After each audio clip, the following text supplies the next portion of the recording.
Welcome to the latest Motley Fool scoreboard. I'm Anand Chakavulu, and we've got longtime fools Dan Kaplinger and Matt Frankel giving a 1 to 10 rating to the three-dimensional square. It's block, ticker symbol SQ. Still, let's talk about the business.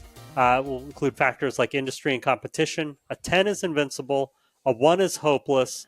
Matt's 1 higher than Dan, and 8 to a 7. Just spoiler alert, that might be a theme as we go on with this. No, but to me, they're square, first of all, until they changed their ticker symbol. Like Meta did it right. So I give it an 8. It's a great business with two sides to it. There's the business, to make it even more complicated, the small business part of it's still called Square. And then there's the Cash App. They've shifted to a more focused and profit-driven strategy in recent years, not worrying about silly acquisitions like Tidal and things like that. And it's really paid off. As the ecosystem grows, the user base becomes stickier. Just for a couple examples, they have about 50 million Cash App users, and 24 million of them now use Cash App cards. Cash App has a borrowing thing. This kind of is resulted from its Afterpay acquisition. Now it loans small amounts of money to adults that just don't have access to traditional credit. And of those people who use that, the millions of users that use that, they bring in about 13% more money flowing into their Cash App accounts than the average user. So, as they build this out, it gets stickier and stickier, and they've done a great job of it. I think until Jack Dorsey talks BlackRock into giving up the BLK ticker, you're not going to see a ticker change here. But I do think that Block, it's a solid fintech company. Exposure to cryptocurrency, that brings some volatility to the business. I think it's been putting it into the ascendancy a little bit recently, with Bitcoin reaching new highs and new attention to cryptocurrency with the new administration coming in. How about they go Eastern Bloc with BLOC? We don't just have 3 or 2 letters anymore. There's BLOK that's used by an ETF. That might be an easier sell to get them to get rid of. Oh, yep, there you go. Lots of choices. I guess we're stuck with Square for a while though. Remember your history, right? Management. A 10 is Warren Buffett. A 1 is Homer Simpson.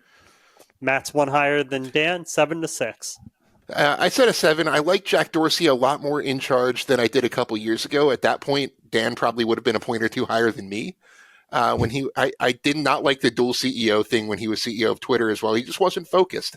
There's a good argument to be made that his former CFO, Sarah Fryer, was running the company during that point.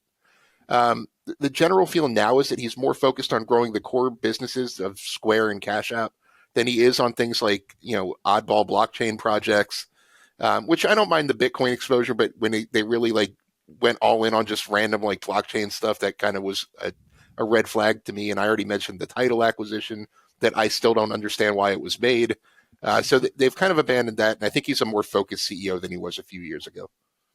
Yeah, I guess my question there is, why would you change the name of the company? Are you going to change it back now? I mean, I like to hold CEOs accountable. The stock has been performing poorly recently.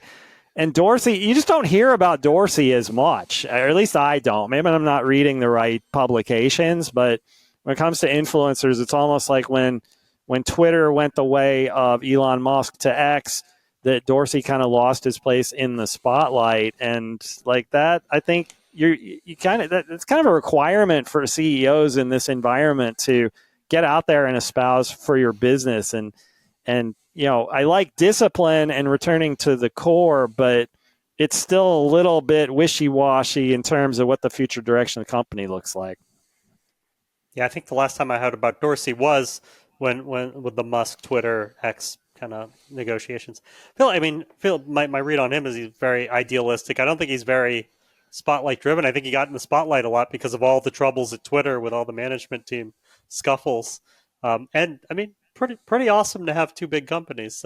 Musk makes it look easy, but it's a rare thing. Let's talk about financials.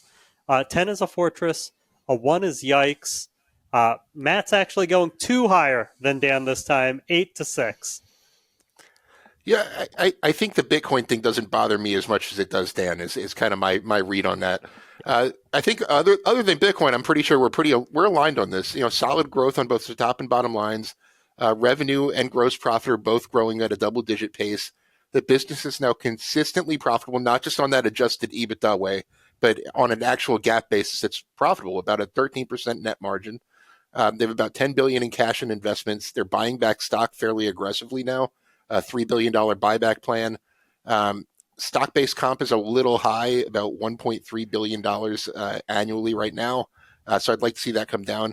And I will, to be fair to Dan, the emphasis on crypto and Bitcoin is probably my least favorite thing at the company, even though it's worked out very favorably recently.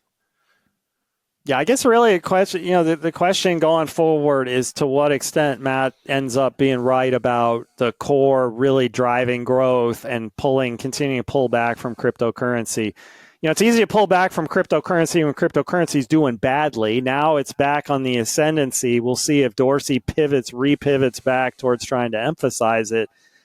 And that's why I'm giving it a lower financial score, is because you can see the ups and downs in the finances that match up really well with the ups and downs in crypto. Crypto is going to be volatile, whether you like it or not. Just even the proponents will admit that it's going to be volatile in both directions. And so I think investors have to be prepared for it, and I'm less comfortable with giving it a good financial score as a result of that. Well, Dan, let's see how comfortable you are with the valuation. How well will Block stock do over the next 5 years? And how safe is it? 10 is a sure thing, 1's a lottery ticket. I gave it 5 to 10%. That's actually reasonably favorable for me. Kind of a market performer. Safety score of 6. I think in part that's because we're entering a better period for Block, both for the core business, but also for the cryptocurrency side. I'm just not as convinced. I think we're seeing other fintech competitors kind of take a lead, and I'm not sure that Block is going to be able to keep up. Yeah, I said 10 to 15% with a safety score of 7. They clearly serve a big niche. The Cash App, for example, has a lot of products that competitors don't offer or don't want to offer. Debit cards, the lending platform especially is something a lot of competitors don't have or don't want to have. I think the average Cash App borrowing balance is like $75. Very small lending, but things that fill a niche. So I'm not that worried about competition. Management's continued focusing on efficiency, combined with the impressive monetization of Cash App recently, I think will continue to drive double-digit returns. It's time for everyone's favorite Top It. Dan, is there a company in Block space you like more? I think it depends what you call Block space. I think if you're looking for crypto exposure, that Coinbase Global, ticker COIN, probably a better pure play there. Among value-priced fintechs, I think that you might want to give a closer look at PayPal, ticker PYPL. It's been a traditional leader in that space as well and has been showing signs of bouncing back. Yeah, and I've been a Block shareholder since a few days after its IPO, when it was little more than the little square card reader. But to be fair, I have been buying PayPal more aggressively. It just seems like the better value right now.